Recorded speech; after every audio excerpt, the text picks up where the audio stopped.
guys! Good afternoon. For today's video, meron tayong mga reheat na food. Mag-uubos tayo ng mga reheat na food kasi sayang. Pero nagluto ako ng pakbet. Meron akong kaluluto ko lang na pakbet. Tapos ito yung steak, beef steak na mousse. I think mousse. Kahapon. And then rice. Mainit pa yung rice natin. So, kain muna tayo ng gulay. Pakbet.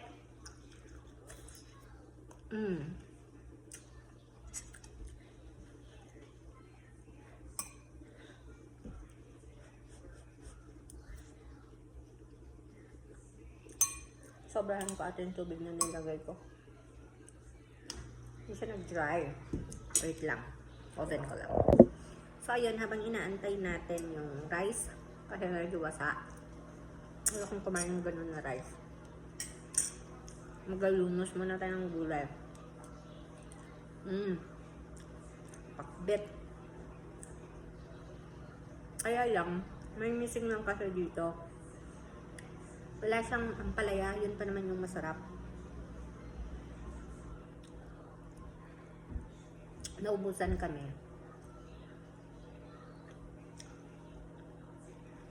Mas din ako nakabili kahapon. Nakalimutan ko.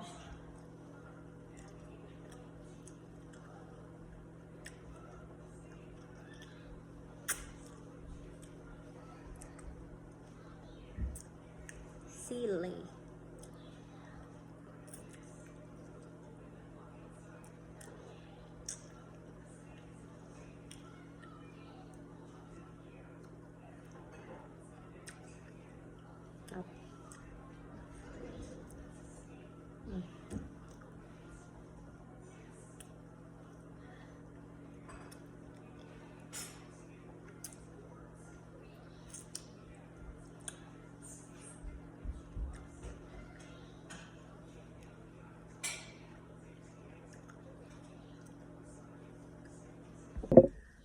So here's the rice.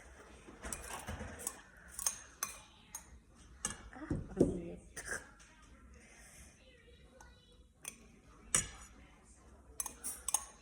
Kakagaling lang ng oven. Lagyan na natin lahat.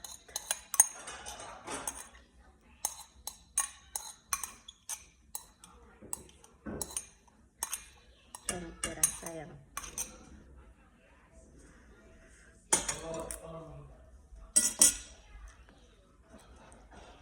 Try natin pang mousse na beef steak.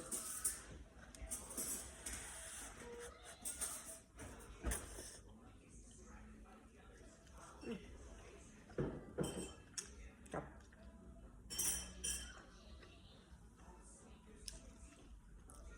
Talong.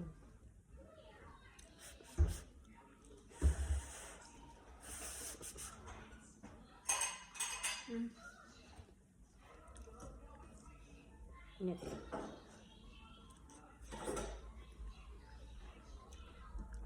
Sarap ng sili.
Kahit na mag-ingay sa ila.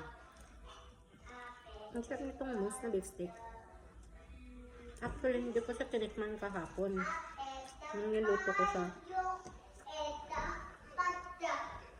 Nak, maingay. Ayla. Quiet anak ko. Mama's vlogging. Kaya pakisapan.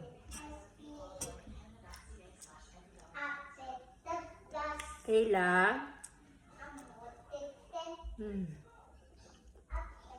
Akala ko kahapon hindi siya masarap. Kasi diba, mga moose ng wild animals na dangro. Iba yung smell nila. Pag di ka marunong magluto, hindi mo ma-appreciate. Hindi mo magugustuhan. Tapos, madami yan kahapon yung karne niya. Pero, yung iba itinapa ko.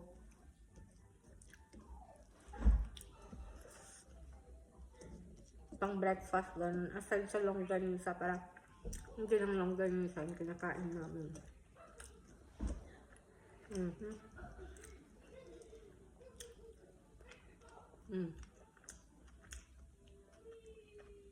Last one.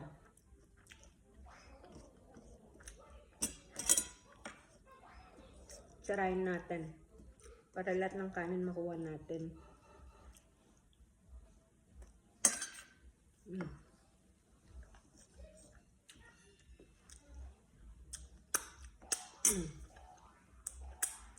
Busog na ang person.